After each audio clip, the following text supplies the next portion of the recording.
ini kita akan mendengarkan presentasi, juga nanti kita akan ngobrol-ngobrol bersama, diskusi bersama Maeda Yopi Nababan. Maeda alumni STF Driarkara tahun 2000 berapa, Mae? Tahun berapa? 2000 masuk 2012. Masuk 2012, selesai 2015. Lulus 2017. Oh, 2017. Oke. Ya, alumni Pasca Sarjana 2017. Hari-hari Mae bekerja di DPR ya, kantor DPR ya, sebagai staf ahli di sana. Dan sejak masuk di Pasca Sarjana STF Driarkara, Mae memang menunjukkan konsentrasinya dalam kajian-kajian filsafat politik. Dan topik kita pada malam hari ini, politik versus negara. Ini merupakan hasil kajian, hasil riset dari Mae, yakni meriset pemikiran dari Maurizio Viroli. Nah, siapa itu Maurizio Viroli? Nanti Mae akan menyampaikannya kepada kita. Dan Mae nanti mungkin punya waktu sekitar ya 30 menit. Siap. Atau 35 menit untuk memaparkan apa yang sudah disiapkan. Nah, setelah itu nanti kita berdiskusi bersama, kita tanya jawab bersama, kita ngobrol bersama. Kemudian kalau ada yang mau misalnya memberi tanggapan-tanggapan pembanding misalnya mungkin dari pemikir-pemikir lain, saya kira itu baik juga untuk memperkaya pemikiran dari Maurizio Viroli yang dikaji oleh Mae ini. Setelah nanti dalam prosesnya nanti teman-teman kalau ada pertanyaan ya bisa disampaikan lewat room chat, nanti akan saya bacakan. Tentunya akan juga open mic apabila ada teman-teman yang mau menyampaikan secara langsung tanggapannya terhadap paparan dari Mae. Baik, saya beri waktu 30 menit ke depan untuk Mae. Silakan Mae. Siap, terima kasih Bang Alex Aur. Terima kasih Kak Reslian dan lain-lain ya. Salam kenal semuanya. Terima kasih saya juga dikasih kesempatan bisa ikut terlibat berkontribusi di JLS ini. Kebetulan memang ini tesis saya tahun berapa ya? Saya lulus tahun 2017 lah. Jadi pengen sekali ya untuk kembali mempertajam pemikiran Maurizio Viroli tentang politik yang ternyata ya kalau dalam pemikiran Viroli, politik yang kita kenal sekarang busuk, jelek, itu bukan politik sebenarnya. Jadi politik itu kalau dalam berpijak pada pemikiran klasik Republik Italia itu filsafat moral, panduan hidup individu dan manusia secara kolektif ya. Dan kalau persepsi tentang politik sekarang itu politik buruk, mengejar kepentingan pribadi, mengejar dominasi kekuasaan, sebenarnya itu bukan politik. Jadi oke, kita coba masuk ya. Saya sudah siapkan paparan. Di paparan ini apa yang mau saya bicarakan sekalian saya ketik biar bisa dibaca bareng-bareng. Sebentar nih kok. Oh, nggak bisa jalan ya? Oh ini ya, bentar ya. Maaf nih, gagap, nggak biasa. Oke, jadi presentasi ini pada dasarnya kajian filosofis tentang politik, tentang reason of state, korupsi dan republik yang berbasis pada pemikiran politik di Italia ya, dari abad 12 hingga ke-17. Tentu saja berbeda dengan konteks sekarang. Saya coba sharing apa aja sih gagasan-gagasan ini. Jadi pada dasarnya bicara 4 hal ya materi ini. Apa itu politik, apa itu reason of state, korupsi, dan republik. Ini sebenarnya saling kaitan. Jadi pendasaran politik itu sebenarnya mulia, filsafat moral, yang dalam hal ini saya rumuskan sebagai filsafat politik sebagai filsafat sivil. Nah ternyata politik modern yang kita persepsikan buruk itu sebenarnya konsep reason of state yang sudah dibahas oleh para filsuf dan kaum humanis Italia klasik ya. Nah, ternyata politik yang kita pahami sekarang ini tumpang tindih dengan sebenarnya praktek dari reason of state gitu. Harapannya Piroli berharap dengan bukunya dan pemikirannya yang berjudul, nanti ada ya di bawah ya, saya takut salah sebut. Harapan dia adalah bagaimana mengembalikan bahwa politik itu persepsi yang teori yang baik, bukan yang buruk. Jadi Firoli ingin mencoba mengembalikan itu gitu, dan saya juga ingin mencoba mengembalikan gagasan politik itu sebenarnya baik dan bukan buruk. Yang buruk itu adalah reason of state, ini yang nggak pernah dipahami gitu. Nah, kita masuk lagi. Oh ya, jadi secara umum Firoli itu menyamakan reason of state itu sebenarnya dengan praktek korupsi. Jadi reason of state itu membawa sebenarnya korupsi. Dan menurut Firoli, pada akhirnya kalau ingin mewujudkan politik yang ideal, politik yang mulia sebagai filsafat moral, kita harus menegakkan republik. Kira-kira secara umum pemikiran diskusi kita tentang itu keterkaitannya. Saya coba mulai ya. Nah, siapa sih Maurizio Firoli? Seorang berkebangsaan Italia, dia dosen di Universitas Princeton, menempuh studi filsafatnya tentu di Italia, Universitas Bologna, dan mengambil PhD-nya di University Institute of Firenze. Saat ini menyandang profesor komunikasi politik ya di Universitas Italian Switzerland, di profesor emeritus juga di Universitas Princeton, dan profesor ilmu pemerintahan di Universitas Texas. Nah, selain menjadi dosen, ternyata Firoli berkontribusi juga ya, terlibat dalam pemerintahan Italia ya, dengan menjadi penasehat program budaya ya bagi Republik Italia pada masa pemerintahan, sebentar ya, saya geser dulu, pada masa pemerintahan Presiden Carlo Azeglio tahun 99 sampai 2006. Kemudian Firoli juga bekerja untuk membantu Presiden Camera dei Deputati. Nah, ini istilah Dewan Perwakilan Rakyatnya Italia gitu kan. Jadi istilahnya Firoli ini pernah membantu ketua DPR-nya Italia lah. Ketika presidennya Luciano Violante tahun 96 sampai 2001. Dan dia juga pernah menjadi koordinator Komite Nasional untuk Perbaikan Budaya Republik Italia, program Kementerian Dalam Negeri Italia. Menurut saya Firoli ini dosen dan pemikir kajian teori politik ya, sejarah pemikiran politik tentang republikasi, dan dikenal ahli dalam pemikiran Machiavelli. Machiavelli, benar nggak sih spellnya? Nah, beberapa bukunya ini From Politics to Reason of State. Inilah sumber buku utama yang banyak saya pakai untuk tesis saya, termasuk paparan ini ya. Termasuk Republikanism yang diproduksi tahun 2002, Jean-Jacques dan Well Order Society, dan teman-teman bisa baca lah ya. Saya cuplik beberapa cover buku yang pernah dia terbitin. Kebetulan ada wajahnya nih, lumayan ganteng lah ya.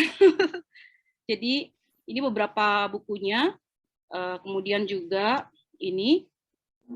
Jadi bukunya sudah banyak diterjemahkan ke dalam bahasa Inggris. Saya pribadi belum berkesempatan membaca semua bukunya ya, baru sebagian. Oke. Nah, jadi secara latar historis pemikiran politik Italia itu berpijak pada 3 pemikiran sumbernya. 1, keutamaan politik ya, yang penekanannya itu pada aspek moral. Jadi bicara tentang kebajikan, kebaikan, persamaan, keadilan, etika. Yang kedua, sumber hukum sipil sebagai warisan pemerintahan Republik Romawi ya. Jadi menekankan tentang pentingnya hukum, nalar, konsep kebebasan. Dan ketiga, sumber dari Aristotelian. Ini yang paling banyak sebenarnya nih, menjadi bahan pemikiran politik para filsuf klasik Italia tentang kebaikan bersama dan pencapaian kebahagiaan melalui politik. Jadi pada dasarnya posisi politik dalam pemahaman sejarah klasik Italia itu berbicara tentang sebagai sebuah asosiasi kehidupan sipil untuk mencapai kebaikan bersama, common good, dan menempatkan politik sebagai etika dan panduan moral manusia. Nah, ini yang paling penting lagi ya. Politik itu menurut Firoli sebenarnya dari awal dikonsepkan untuk mengatasi korupsi. Nah, kemudian untuk memanusiakan, memberadabkan manusia. Dan sesungguhnya politik itu bermuatan ideologi atau bisa menjadi sebuah ideologi. Nanti saya akan coba gali di slide berikutnya. Nah, saya coba, ini sebenarnya tabelnya seperti ini ya. Pemetaan atau gambaran dari pemikiran yang Firoli ya tentang bagaimana politik dikontraskan dengan negara gitu ya. Tapi sebelum ke sini saya coba balik dulu ke yang tadi, saya secara umum mau bicara apa sih tabel tadi. Jadi Viroli itu menjelaskan ada pertentangan dalam ide dasar gagasan antara politik dengan nggak bisa digeser. Oke, yang antara politik dengan negara ya. Dan politik modern dipersepsikan sebagai sebenarnya prakteknya adalah reason of state. Nah, konsep politik yang pada klasik Italia itu boleh dibilang politik sebagai filsafat sipil ya. Politik sebagai panduan untuk bagaimana kita hidup bersama, mencapai kebahagiaan, mencapai kebaikan bersama. Nah, politik sebagai filsafat sipil dengan reason of state ini konsep yang saling bertentangan. Jadi saling menegasikan. Dan posisinya sekarang, praktek politik sekarang itu sebenarnya reason of state, tetapi di cover menjadi politik. Nah, Viroli mencoba menjelaskan dasar-dasar filosofis politik filsafat sipil, itu gagasan politik klasik ini bertujuan untuk memenuhi kebaikan bersama melalui prinsip moral yang tadi ada kebajikan, keadilan, kebebasan, dan nalar. Nah, dalam konteks filosofis berdirinya negara, ini dijelaskan oleh Viroli bermula dari kata stato, atau bahasa Inggrisnya state ya. Nah, melatarilah berkembangnya istilah art of the state, yang dalam perjalanannya menjadi reason of state. Nanti juga akan saya jelaskan. Jadi dasar filosofis reason of state ini bertujuan untuk melindungi kepentingan pribadi. Nah, pribadi di sini siapa? Sebenarnya pribadi di sini adalah penguasa kota, karena dulu republik itu kan kota-kota republik ya yang saling independen. Nah, sebenarnya yang dimaksud kepentingan pribadi dalam teks ini semua itu adalah penguasa kota atau prince ya. That's why kan Machiavelli menulis buku tentang tentang pangeran ya, yang sebenarnya itu muatan reason of state untuk penguasa kota Florence ya, dalam ini Medici. Nah, jadi apa aja sih cakupan kepentingan pribadi itu dalam konsep reason of state yang melatari berdirinya konsep state atau negara? Itu bicara di situ ada status, ada kekuasaan, ada dominasi atau wilayah. Nah, pasti rujukannya adalah kekuasaan dan dominasi karena ini bicara dari konteks kepentingan pribadi para penguasa kota, the prince itu. Nah, menurut Viroli, gagasan reason of state ini semakin meluas dan semakin memberikan legitimasi pada individu penguasa kota untuk mengejar kepentingan individu dan kelompoknya di atas kepentingan publik. Nah, inilah yang menciptakan kondisi korupsi atau kerusakan dan bukan kebaikan bersama. Jadi menurut saya Viroli di sini memberikan kontribusi penjelasan mengapa negara-negara modern sekarang kita mengalami tantangan ya mewujudkan kesejahteraan masyarakat. Ada ketimpangan, ada perhambaan, ada ketidakadilan, diskriminasi dan kemiskinan yang sebenarnya semua kondisi itu kalau dalam konteks pemikiran politik klasik Italia itu disebut atau itu masuk dalam ranah korupsi atau kerusakan ya. Jadi korupsi di sini memang bukan korupsi dalam pengertian kita sekarang yang menyempit, hanya dimaknai sebagai penyelewengan kekuasaan dan uang publik. Jadi korupsi dalam konteks klasik ini, pemikiran klasik Italia ini sesuatu yang lebih luas, menyangkut kepentingan publik, kira-kira kayak gitu. Nah, saya masuk ke tabel ya. Nah, jadi awalnya tesis saya itu memang judulnya kemerosotan politik. Jadi politik yang tadi saya jelaskan dalam konteks klasik sebagai hal yang mulia ya, ini kemudian saya istilahkan sebagai politik sebagai filsafat sipil karena memang Viroli juga menyebut politik dalam konteks Italia ini panduan hidup bersama ya, guidance, civil guidance. Jadi bolehlah dikatakan dipertegas politik sebagai filsafat sipil. Nah, ini berkembang dari abad 12 di Italia sebagai seni menjalankan republik berdasarkan keadilan dan nalar. Politik itu ilmu manusia yang sempurna karena tidak mengejar kekuasaan. Konsepnya bukan pada kekuasaan. Jadi melainkan panduan hidup manusia secara bersama ya, sosial atau polis berdasarkan prinsip moral. Nah, kemudian bergeser masuk ke abad 17, pengertian politik sebagai filsafat sipil ini mengalami kemunduran atau kemerosotan. Jadi yang mengemuka itu mulailah konsep art of the state dan reason of state ini sebelum terbentuk institusi negara ya.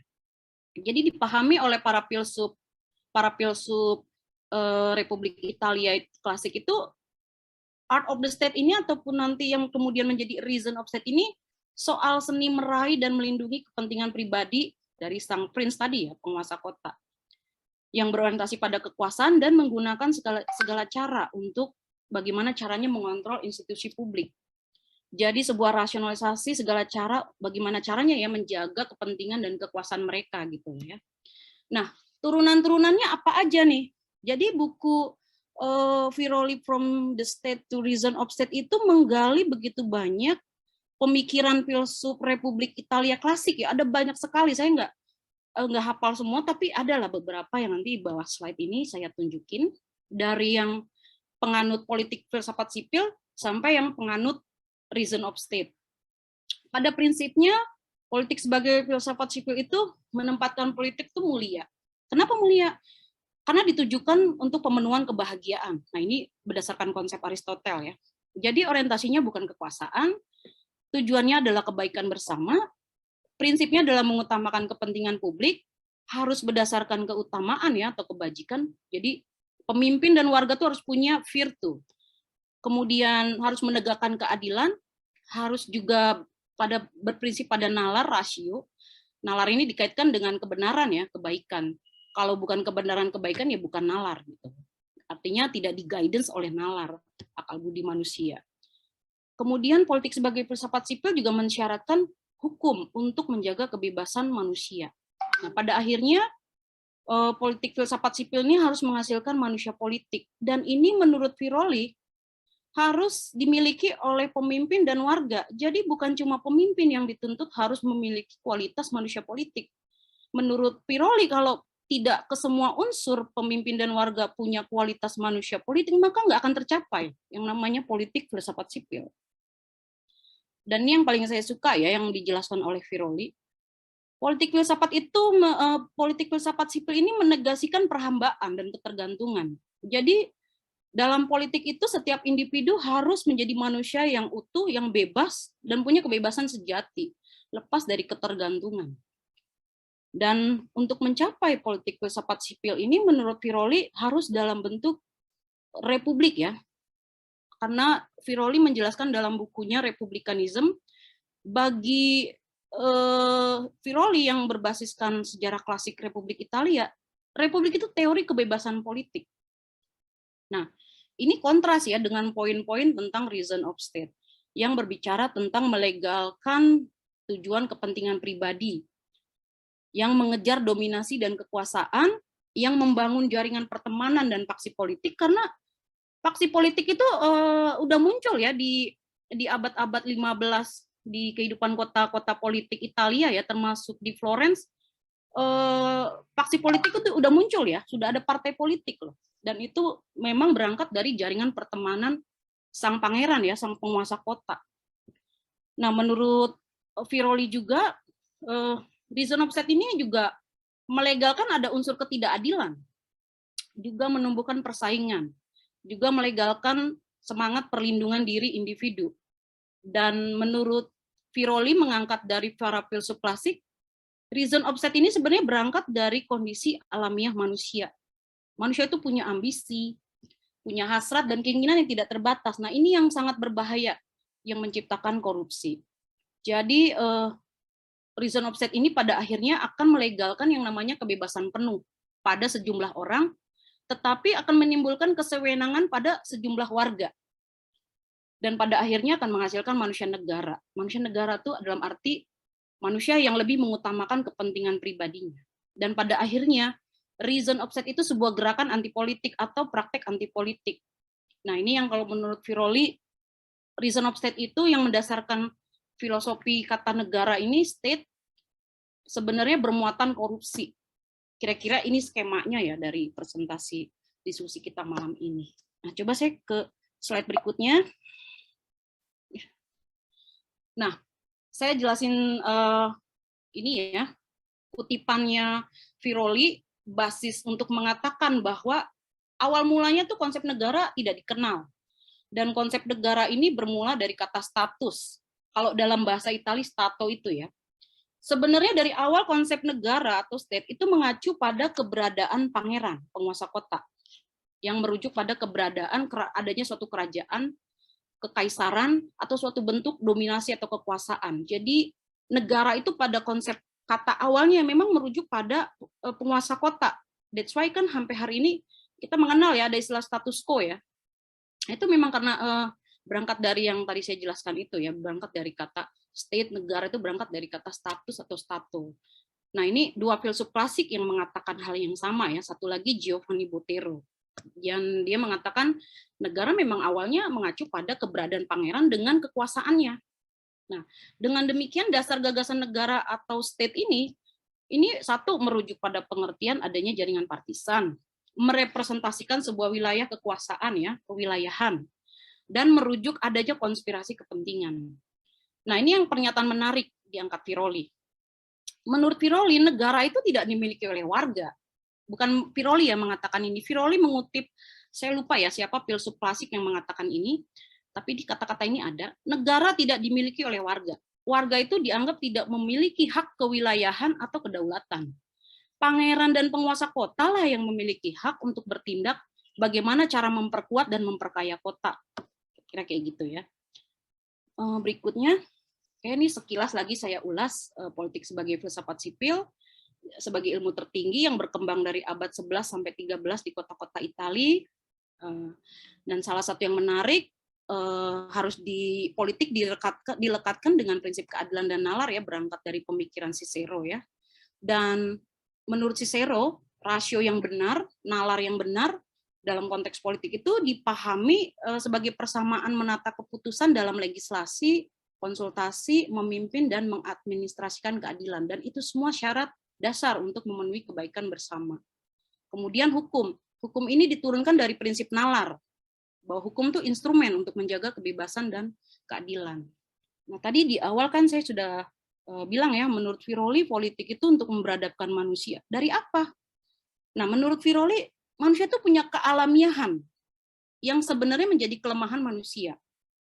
Manusia itu cenderung berfokus pada kepentingan dirinya dan mengacukan relasinya dengan yang lain, relasi sosial. Manusia lebih suka atau lebih sering berorientasi kepada materi, kekayaan, kepemilikan pribadi. Dan itulah tujuan politik untuk membangun manusia dalam suatu komunitas hidup untuk mencapai kebaikan dan kebahagiaan hidupnya secara bersama. Jadi bukan hanya dirinya sendiri. Nah, jadi Viroli menekankan politik sebagai filsafat sipil ini perlu direkonstruksi kembali dalam konteks kehidupan modern sekarang. Nah, ini teman-teman bisa baca ya. Nah, ini yang menarik juga dari Aristoteles. Dari konsep awal pemikiran Aristoteles, politik memang ditekankan untuk mencapai kebahagiaan ya, eudaimonia. Inilah tujuan akhir manusia. Sebab kalau manusia udah bahagia, menurut Aristoteles tidak butuh apa-apa lagi. Tapi dia juga menyadari bahwa untuk mencapai kebahagiaan itu manusia harus terlibat aktif dalam kehidupan polis. Nah, disarankan juga tidak hanya harus aktif, tapi juga harus disertai oleh teoria ya, perenungan mendalam untuk mencari dan merefleksikan kebenaran. Nah, sebenarnya kan ini sebuah kegiatan filosofis ya. Jadi dari awal memang Aristoteles sebagai pijakan awal politik Italia klasik ini udah menekankan praksis, tapi juga dengan teoria disertai oleh perenungan ya, yang sebenarnya masuk kegiatan filosofis, filsafat. Nah, Viroli menegaskan bahwa tujuan politik itu untuk mewujudkan kebebasan manusia. Kebebasan sejati manusia dimaknai bebas dari ketergantungan dan perhambaan. Jadi bukan untuk orientasi kekuasaan dan dominasi. Dengan demikian, menurut Viroli, politik adalah ikatan sosial yang berdiri di atas sikap moral. Nah, supaya tercapai tujuan politik ini, Viroli menyarankan bahwa setiap individu manusia itu harus hidup berdasarkan prinsip etika, moral, dan nalar. Dan itu semua akan membuat manusia menjadi bersikap berhati-hati, bisa membedakan mana yang benar dan salah, dan tidak hanya berpikir diri sendiri dan bisa mempertimbangkan keberadaan orang lain. Nah, ini saya ulas lagi, politik sebagai filsafat sipil ini mengalami kemerosotan seiring munculnya gagasan art of the state yang kemudian menjadi reason of state. Jadi ada satu momen peristiwa bergesernya politik kepada reason of state itu menurut Viroli disebut terjadi sebuah revolusi ya. Dari politik mulia menjadi politik itu tercela, merusak akhlak, dan merupakan aktivitas kotor. Politik tidak lagi mulia dan tidak lagi beretika. Dan politik yang awalnya dianggap cara yang paling kuat untuk memerangi korupsi, tetapi sudah menjadi seni yang menyesuaikan diri dengan korupsi, bahkan menghidupkan korupsi itu sendiri. Nah, ini saya kutip langsung dari pernyataan Viroli ya, di buku From Politics to Reason of State ya, di halaman pertama. Nah, pergeseran akuisisi politik kepada art of state dan reason of state sebenarnya mengkhianati politik itu sendiri. Nah, di sini kita mulai masuk ke reason of state ya. Jadi, Viroli merumuskan reason of state ini pengetahuan tentang cara-cara yang tepat untuk melindungi segala macam rejim, baik itu republik ataupun tirani. Reason of state ini mengajarkan kita untuk bersikap adil ataupun tidak adil, untuk melakukan yang benar maupun salah, jikalau harus dibutuhkan. Nah, inilah reason of state inilah menjadi konsep politik yang baru ya, yang menurut Viroli sebuah kenyataan akan penipuan, kebanggaan diri berlebih, ambisi, kepentingan pribadi, kebodohan, ketamakan, dan sikap budak sebenarnya. Nah, cuma terjadi tumpang tindih memang selama ini. Jadi, Viroli menjelaskan terjadi tumpang tindih pengertian antara politik dan reason of state, termasuk dengan republik. Jadi selama ini kita memang menyamakan politik dengan negara, ya kan? Termasuk dengan praktek-praktek pemerintahan, legislasi, dan yurisdiksi. Ini sebenarnya keliru. Tapi menurut Viroli, kekeliruan ini juga memang sudah terjadi sejak pemikiran politik di Italia ya. Tumpang tindih antara teori dan praktek, antara politik dan reason of state. Padahal kedua konsep ini bertentangan, bahkan saling menegasikan. Ya. Ini saya kutip ulang. Saya coba ini juga ya, cantumkan pengertian reason of state konteks sekarang dalam kamus Merriam-Webster ya. Itu adalah motif tindakan berdasarkan dugaan kebutuhan atau persyaratan negara politik terlepas dari kemungkinan pelanggaran hak atau kode moral individu. Jadi memang masih terkait ya dengan apa yang dijelaskan oleh Viroli ya, reason of state itu tidak bicara tentang moral individu ya, dan kemungkinan memang melanggar hak individu yang lain. Nah, sekarang kita coba masuk ke reason of state. Jadi pada mulanya kata yang muncul tuh art of the state. Jadi bukan reason of state. Cuma oleh Francisco Guicciardini pada akhirnya mengkritik penggunaan istilah art of the state. Karena menurutnya memang sebenarnya kata art yang artinya seni ya salah satunya itu sebenarnya kata yang positif. Yang tidak mengajarkan keburukan. Padahal praktek art of the state ini praktek yang buruk ya. Dengan demikian sebaiknya kata art itu dilepas dan digunakan reason. Nah, Viroli menjelaskan reason yang digunakan dalam istilah reason of state, nalar itu merupakan nalar instrumental. Nalar yang dimaksudkan sebagai kapasitas untuk mempertimbangkan cara-cara yang tepat untuk melindungi kekuasaan individu, baik itu status, baik itu negara. Jadi meletakkan dasar kepentingan individu mendominasi kehidupan publik, dan untuk dalam rangka menjaga memperluas kekuasaan maupun pengaruh, ataupun meningkatkan kepemilikan pribadi. Jadi reason dalam reason of state ini menurut Viroli jauh berbeda dengan nalar recta ratio dari Cicero ya, yang berangkat dari prinsip persamaan dan keadilan. Inilah akhirnya dari art of the state kemudian menjadi populer abad ke-17 digunakan reason of state. Nah, sejak saat itulah menurut Viroli terjadi pemisahan politik dari filsafat moral sejak mengemukanya istilah reason of state menggantikan pengertian politik dari abad ke-12 yang berdiri atas filsafat moral. Nah, pada mulanya reason of state ini istilah yang digunakan secara tertutup, bersifat rahasia dan hanya di kalangan pangeran ya, di kalangan penguasa kota dan para pengikutnya. Jadi memang bukan istilah yang umum, bukan istilah yang dipahami oleh warga kota, memang istilah yang sangat rahasia ya, tertutup atau eksklusif ya. Jadi lebih berupa nasihat-nasihat untuk menjaga kekuasaannya. Itu sebabnya juga buku karya Machiavelli yang The Prince itulah salah satunya berisikan nasihat-nasihat bagaimana sih cara menjaga kekuasaan itu. Oke, saya masuk slide berikutnya. Nah, dari sekian banyak filsuf dan humanis Italia klasik dijelaskan oleh Viroli, ada yang mendukung reason of state, ada yang mengkritik, ada juga yang menentang ya. Seiring berkembang luasnya gagasan reason of state. Dua yang terkenal, satu yang terkenal yang kita udah tahu, Niccolo Machiavelli yang tadi udah saya sebut. Dan kemudian Francesco Guicciardini yang pada akhirnya melepas kata art of the state, kata art menjadi reason ya, sehingga akhirnya menjadi reason of the state atau disederhanakan reason of the state, reason of state. Nah, ada juga filsuf pendukungnya reason of state ya. Ada yang bernama Tacitus, Giovanni, Antonio Vallas, ada banyak ya, ada banyak sekali kekayaan pemikiran, gagasan politik, dan reason of state di filsafat klasik Italia. Nah, salah satu yang menentang, yang menentang ini yang menarik. Ini saya kutip ya, dari sekian nama ini, saya kutip pernyataan dari Trajano Boccalini ya. Piroli mengutip mereka ya, pernyataan mereka, bahwa reason of state memang berfokus pada kepentingan dari pangeran atau sang penguasa kota. Menurut Campanella, melekatkan reason of state sebagai politik itu keliru. Politik itu bicara tentang seni pemerintahan yang baik, bukan sebagai hal yang buruk, dan bukan dilakukan dengan segala cara untuk mempertahankan keadaan, kekuasaan, atau wilayah. Kemudian dari Amirato ya, ini semuanya rata-rata filsuf abad 16.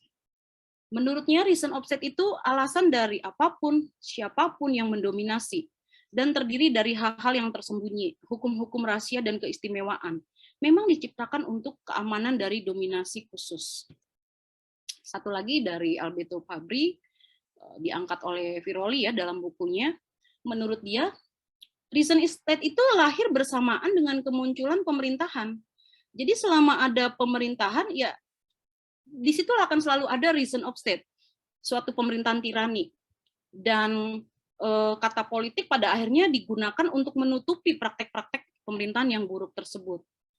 Dari sejak titik inilah, politik diasosiasikan melekat dengan praktek korupsi, sehingga menjadi ilmu dan praktek yang dianggap kotor. Dan ini kita wariskan sampai sekarang. Pemahaman kita memahami politik, semuanya buruk kan, politik itu kotor, politik itu buruk.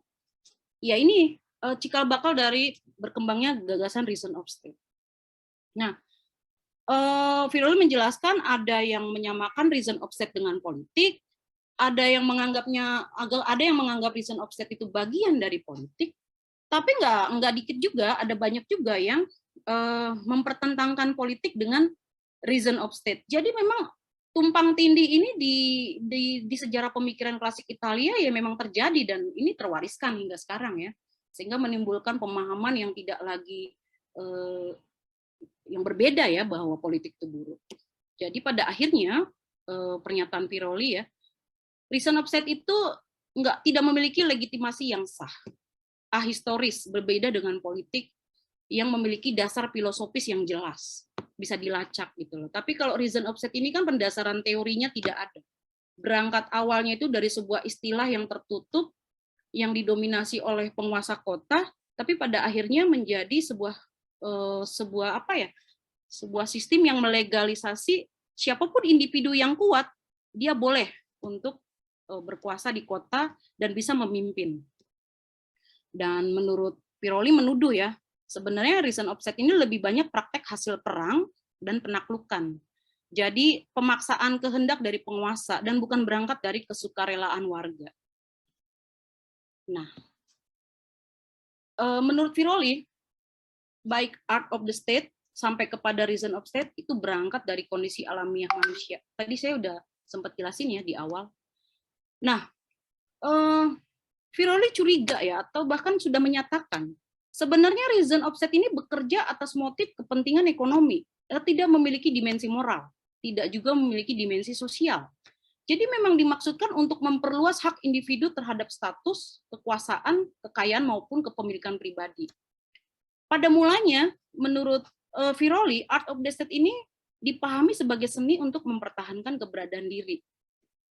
Dan Viroli menuduh ini perluasan dari motif atau bidang ekonomi. Bermula dari seni menjalankan rumah tangga dan berdagang. Jadi aktivitas manusia pada ranah ekonomi, yakni mengejar keuntungan, ini sebenarnya telah memunculkan sifat-sifat koruptif. Dan sifat korupsi ini refleksi dari kondisi kealamian manusia. suatu motif kepentingan ekonomi yang mewadahi sifat-sifat manusia ya, diantaranya ya sifat yang rakus, ambisi, tidak menguasai diri, kekacauan dan menghancurkan kehidupan bersama karena hanya berorientasi pada dirinya sendiri. Dan menurut Piroli ini semua didorong oleh kondisi alamiah manusia untuk mempertahankan diri. Dan setelah mempertahankan diri kemudian memperluas dominasi ya, kekuasaan, kewilayahan, termasuk mengejar keuntungan. Jadi sebenarnya sudah dikritik sih oleh filsuf Italia ya, menurut Piroli. Ada filsuf yang mencoba membedakan antara seni politik dengan ekonomi sebagai dua hal yang berbeda. Tapi para filsuf reason of state itu membatalkannya, dalam arti filsuf reason of state itu kemudian memang mengintegrasikan seni politik itu berpadu dengan ekonomi, dengan kepentingan individu mempertahankan diri, mengejar kekuasaan, termasuk kalau perlu mengejar keuntungan. Dan dalam hal ini politik telah digunakan untuk menutupi praktek pemerintahan yang buruk atau tirani. Nah, ini sebentar lagi akan berakhir, kita masuk ke pernyataan Piroli ya. Ini boleh nanti diperdebatkan ya. Kalau menurut Piroli, perdagangan dan ekonomi itu telah merusak tujuan dan hakikat politik. Karena tadi ya, aktivitas ekonomi dalam konteks perdagangan itu memunculkan sifat-sifat koruptif dalam diri manusia, karena mengejar keuntungan dan keamanan diri saja. Dan perdagangan ini tidak mendukung tumbuhnya keutamaan sipil warga. Piroli juga menyatakan ya, mengacu kepada tadi kehidupan Republik di kota Florence yang dianggap telah mundur, dan kemunduran itu dikontribusi oleh klan Medici. Klan Medici ini seperti kita tahu klan yang sangat kuat ya di Florence di Italia ya, memiliki aktivitas ekonomi dan perdagangan yang sangat dominan bahkan sampai ke Eropa. Sejak klan Medici tumbuh begitu kuat, di saat itulah menurut Piroli Republik Florence sudah mengalami kemunduran. Keutamaan sipil yang tumbuh di kota-kota Republik Italia, khususnya di Florence, itu sudah mundur. Sehingga menurut Piroli, republik itu atau politik itu, kehidupan politik itu jangan dipimpin oleh pedagang, jangan dipimpin oleh pengusaha ataupun petani. Karena perdagangan itu, mencari keuntungan itu, dianggap memundurkan kesadaran untuk politik filsafat sipil. Nah, Piroli itu sangat menyayangkan.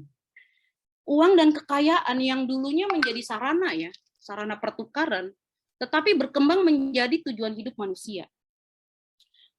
Saya ulang lagi, jadi dengan argumentasi ini, Piroli menuding reason of state itu kerusakan atau korupsi. Dan politik mencari keuntungan maupun kejayaan maupun kekuasaan ataupun dominasi di atas institusi publik dengan segala cara dan meminggirkan kepentingan bersama, kira-kira cakupan reason of state ini definisinya ada di pengertian ini ya. Sudah saya ulas beberapa kali. Nah, saya coba kutip dulu ya, bahwa argumentasi Piroli tersebut sebenarnya juga dinyatakan oleh beberapa pemikir dan filsuf ya. Di antaranya Albert Hirschman dan J.G. Pocock ya, yang menyatakan memang perdagangan tidak mendukung tumbuhnya keutamaan sipil. Kemudian dari Michel Foucault dalam bukunya The Birth of Biopolitics, reason of state atau kalau dalam bahasa Perancis itu raison d'être, itu bersandar pada aktivitas perdagangan. Tapi Foucault juga mengakui pada abad 17 sampai 18 konsep state atau negara itu memiliki banyak tautan konsep teologi, tapi saling berbeda dan semuanya dalam rangka untuk membatasi raison d'être atau reason of state tersebut. Nah, yang disebut dengan praktek pemerintahan, yaitulah aktivitas ekonomi politik kalau menurut Foucault. Kalau kita bicara ekonomi politik, yaitulah pemerintahan. Dalam arti ya pemerintahan berbicara menjalankan ekonomi dan menjalankan politik. Tapi menurut Foucault memang tidak menentang reason of state. Jadi lebih ekonomi politik yang dijalankan oleh pemerintahan ini soal bagaimana menjaga, membangun kekayaan nasional atau bangsa. Jadi pemerintahan yang terbangun atas aktivitas ekonomi dan politik itu harus selalu siap dalam kondisi persaingan dengan bangsa lain. Terus saya kutip juga dari Marx yang menyatakan bahwa tatanan ekonomi politik itu memang hasil dari ekspansi perdagangan. Dan Quentin Skinner juga mengatakan pembagian kelas itu akibat perkembangan perdagangan pada akhir abad ke-13 dan telah mengikis kebebasan republik di kota-kota Italia. kondisi ini yang kemudian munculnya kelas pedagang dan peningkatan harta. Dalam arti ya aktivitas akumulasi modal itu mulai semakin tumbuh sejak akhir abad ke-13 hingga sekarang ya, dalam arti perdagangan memang berkembang luas ya sejak akhir abad ke-14 termasuk merkantilisme, kolonialisme dan sampai saat ini. Sehingga basis produksi, konsumerisme, distribusi itu menjadi aktivitas utama yang membangun geraknya negara. Kita masuk yang korupsi ya, sebelum nanti yang terakhir republik dan penutup. Korupsi ini saya kasih tanda merah politik karena gini, waktu awal tesis ini dengan Romo Heri disarankan korupsi ini harus saya fokuskan sebagai korupsi politik gitu loh. Tapi sebenarnya di buku-buku Viroli dia hanya menyebutkan korupsi, tidak ada politik, ya korupsi gitu.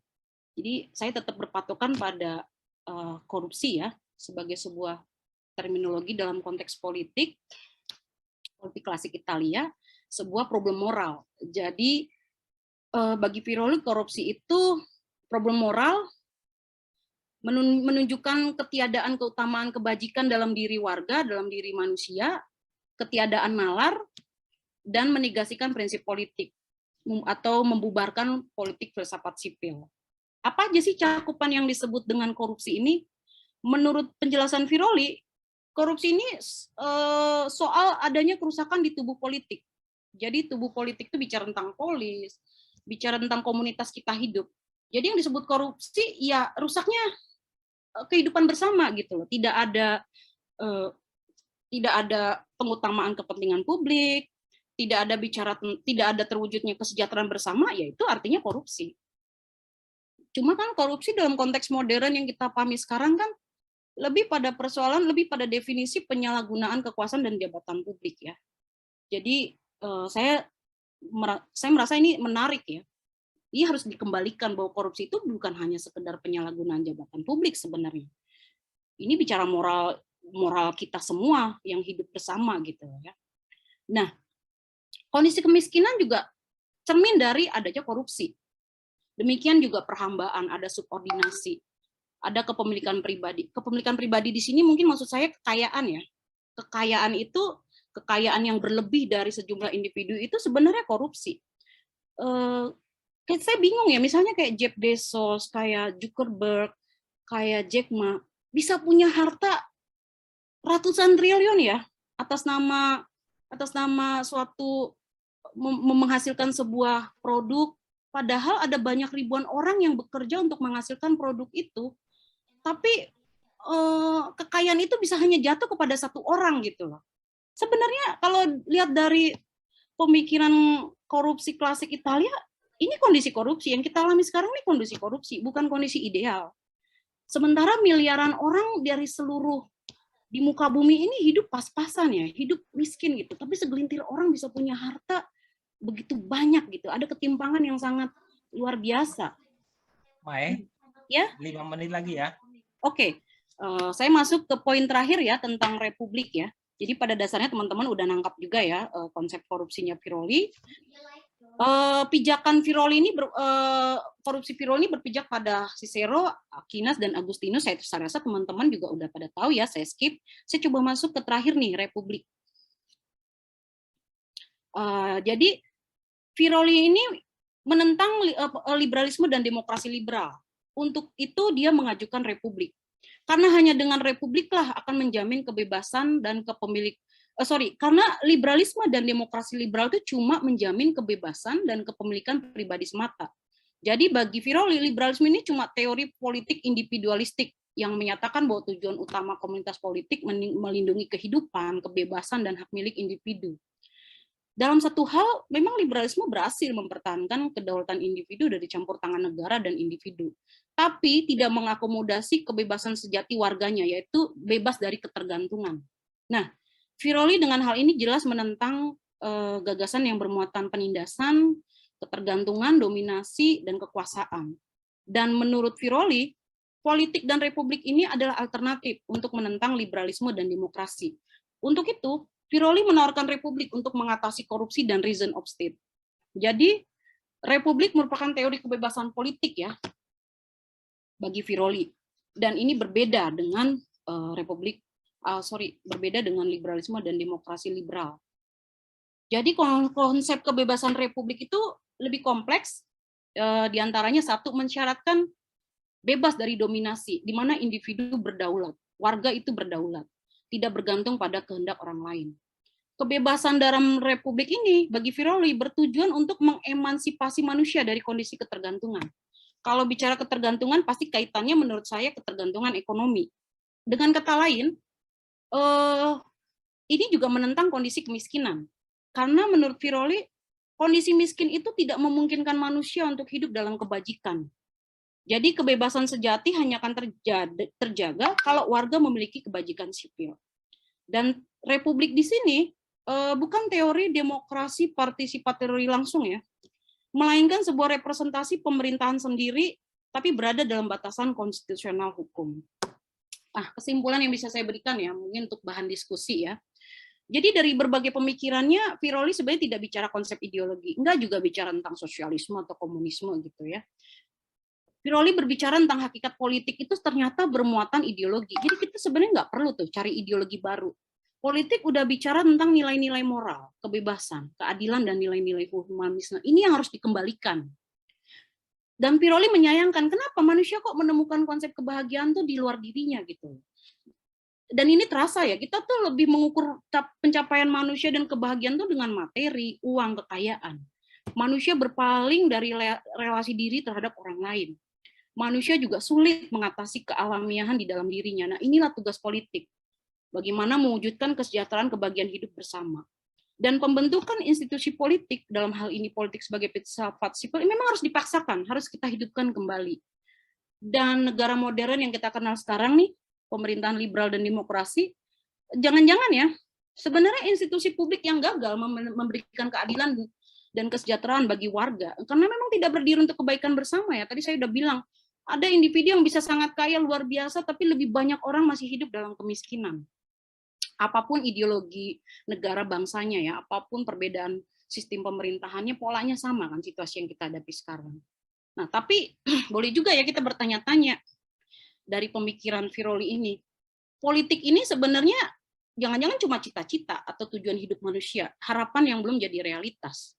Sementara yang udah realitas ini negara, yang merupakan realitas objektif manusia yang mengakomodasi kealamian sifat manusia yang tadi ya, rakus, mencari keuntungan.